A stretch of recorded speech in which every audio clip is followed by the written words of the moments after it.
everyone. Now let us continue with our civics chapter number 2, federalism. In the previous video we had come till the second type of formation of federal government, that was holding together. The first one we had studied, it was coming together federation, and the last time we had studied, it was holding together federation. So under this, a large country decides to divide its power between the constituent states and the national government. National means here central government, or you may call it union government. So in this way, power is divided between these two levels, and it comes under the holding together federation. And we had also seen the examples of Belgium, India, Spain. These countries, they follow holding together federation. Now let us see further. In this type of federation, the central government tends to be more powerful with regards to the states. The different constituent units of the federation may have unequal powers. So what happens in holding together federation? The power is divided into two levels, central government and the state level, state government. Okay. But this division of power is unequal, okay, where central government enjoys more power than the state government. So division of power is not done on an equal basis, okay.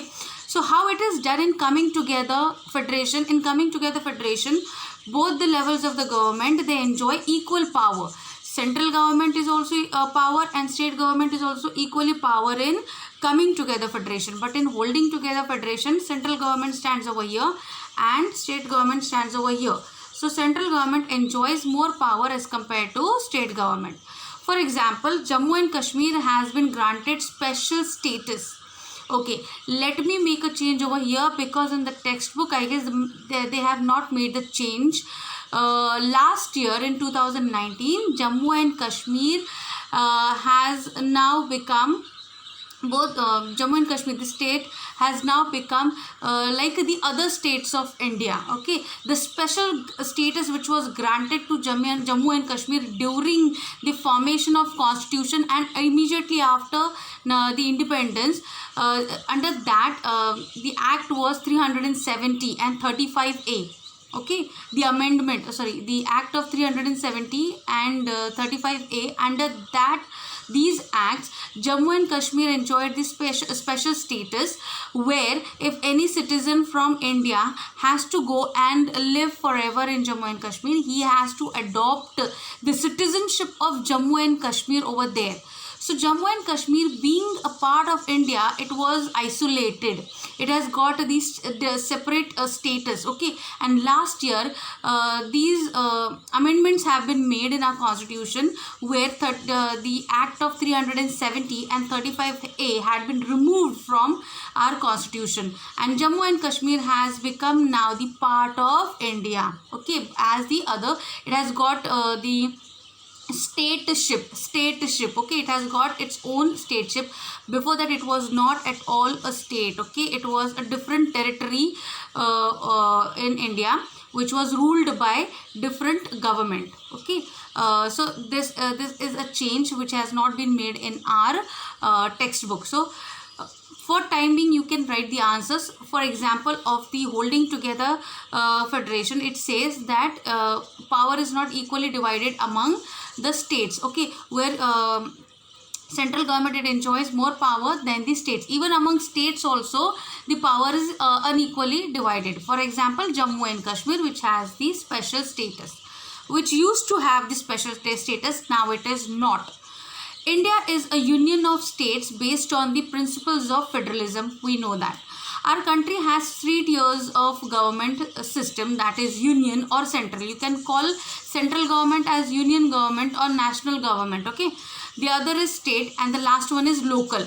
Local government, it is consisted of Gram Panchayat and municipalities. So this is a federal system of India, holding together federation.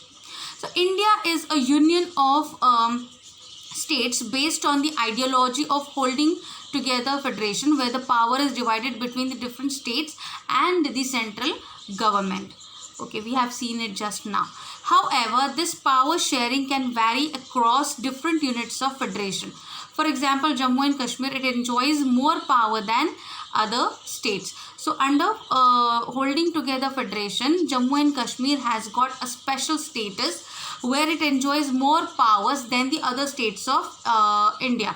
Okay, it used to happen earlier before the Act of 317-35A were there. Now in Constitution, these two acts are not at all there. Jammu and Kashmir is the same as other states.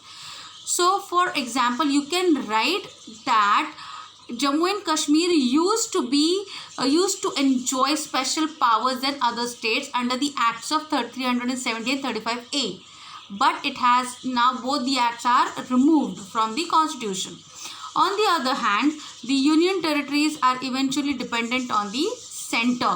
Union territories, how many union territories does India have? India has 7 union territories. Okay, these union territories, they are totally, or you can call eventually, they are dependent on the center, the union government. Okay, these unique power sharing ways make the Indian system of governance quasi-federal in nature. So because of this unique power sharing, unequal or unique power sharing ways, Indian system can be called as the federal quasi, okay, quasi federal, or governance quasi federal in nature. So union territories, among them I can give you the example of Delhi, Pondicherry, or you can also call Puducherry, Lakshadweep Islands, Andaman and Nicobar Islands, and so on. So there are 7 union territories which are totally dependent on central government. They cannot be given a state. What I can say, we cannot call them states. Okay, they are not states, they are union territories. Why they are called union territories, we are going to learn further. But the unique power sharing for central government, for state government, and for the union territories, this total thing makes the Indian system the governance of quasi federal in nature. Okay, further, the Constitution provides threefold distribution of legislative power between the central and the state governments. Therefore, there are 3 lists: union list, state list, and concurrent list. Okay, first of all, let us see what is legislative or legislature. Legislature means under this that certain group of people, it has got the power to make laws. You can make laws for certain things. For example, for railways you can make laws. For other thing, for banking you can make laws. Okay, so there are different things in our country which these 3 governments, union, state and local, they work for or they make laws for. So under the constitution, our constitution has provided threefold distribution of legislative powers. So these threefold system of legislative powers are central, the union list, the state list and concurrent list. So our 3 level of government, they can independently make laws for certain things. The state, the union government cannot interfere in the matters of state level. The state level cannot interfere in the matter of local level. Basically, local level has got its own thing. It doesn't have to interfere in central and the state level. So union list, state list and concurrent list. Under these lists, union and state government, local government has nothing to do with these lists. Union and state government, these 2 governments, they can make powers or laws under the legislative power which they have got the right under the constitution. Okay, now let us study the union list. Obviously, if it is a union list, that means it is the laws are made by the union government or the central government. So the union list includes 97 subjects of national importance such as defense, atomic energy, foreign affairs, railways, banking and post and telegraphs. So these are the examples. Okay, these subjects are just the examples where union government or the central government has the power to make laws. So the central government under the union list can make laws defense, atomic energy, foreign affairs, railways, banking, and post and telegraphs. Okay, these matters need a uniform policy, okay, throughout the country, and hence they are included in this list. Why these matters are included in union list? Because these matters or these subjects, they need uniform policy throughout the country. See, railways, they do not run on only in the Delhi, where our capital is there. Okay, railways, they run throughout the country. So where the matters where decisions need to be taken in a uniform way, laws have to be made in a uniform way, there and only there these subjects are included in the union list. So these matters need a uniform policy throughout the country, and hence they are included in this list. So laws on these union list subjects can solely be made by the parliament. So who make the laws? The laws are made by the parliament, where the union government or the central government is there, which looks after there. Okay, so this was the union list. Now let us see what comes under the state list.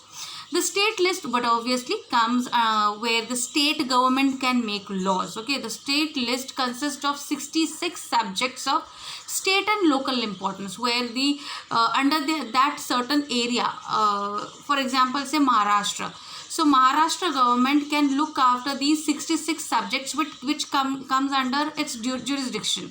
For example, police, trade, commerce, agriculture, and irrigation. Now these examples or these subjects are they don't have direct any relation with the or any connection with the central government. So central government doesn't have to interfere in these matters. State government on their level, they can handle these subjects, and they can make or they make laws related to police, trade, commerce, agriculture, and irrigation on state level. So the state legislative alone can make laws related to subjects mentioned in the state list. So this was the state list.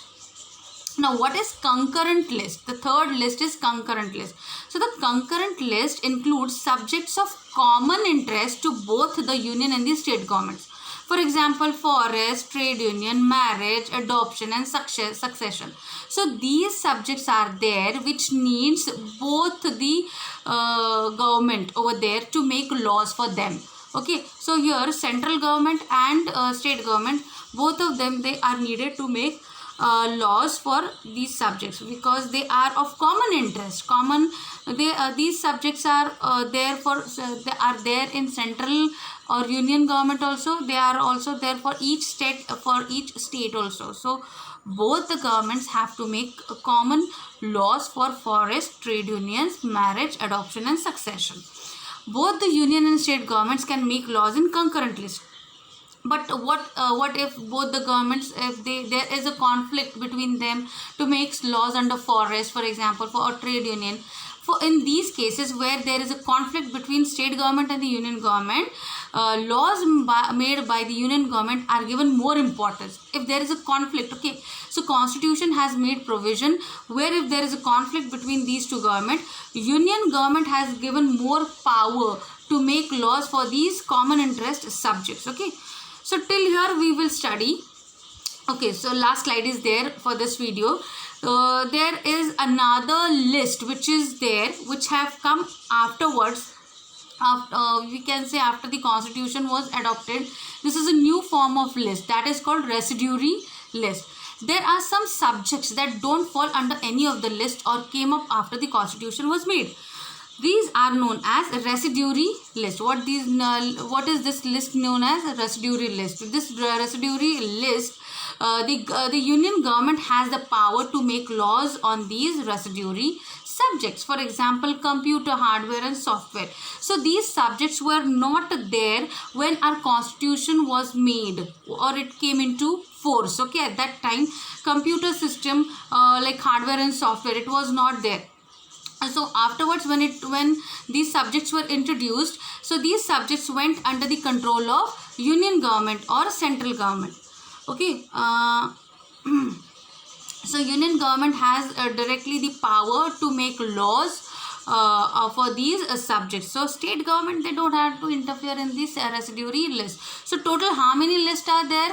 According to constitution, earlier constitution, 3 lists were made: union list, state list, and concurrent list. Union list, where union government has the power to make laws, for example atomic energy, foreign affairs, railways, and banking, etc. State list, where state government has the power to make laws, for example for the subjects like police, trade, and commerce. Okay. And concurrent list was the list of subjects which have common interest for union and state both. So for both these for these both government, they have to make laws for these common subjects. Okay, common interest subjects. If they have any conflict, so in the case of conflicts and disputes, union government has the whole and sole power to make the laws. The fourth list, which came afterwards, it is known as residuary list. Computer hardware and software, for example, these are the subjects which come under the residuary list. Here central government or the union government has the power to make the laws. So these are the things which we have covered in our second video. So please go through this video once again and understand the concepts. Watch the previous video part 1 and watch this video as well to understand it in a better way. Further, we are going to study holding together federation in a deep way and other concepts of this federalism. Okay, till then please watch it and give me your comment in the comment section and understand the subject topic. Go through the textbook and also go through the refresher for the notes. Okay.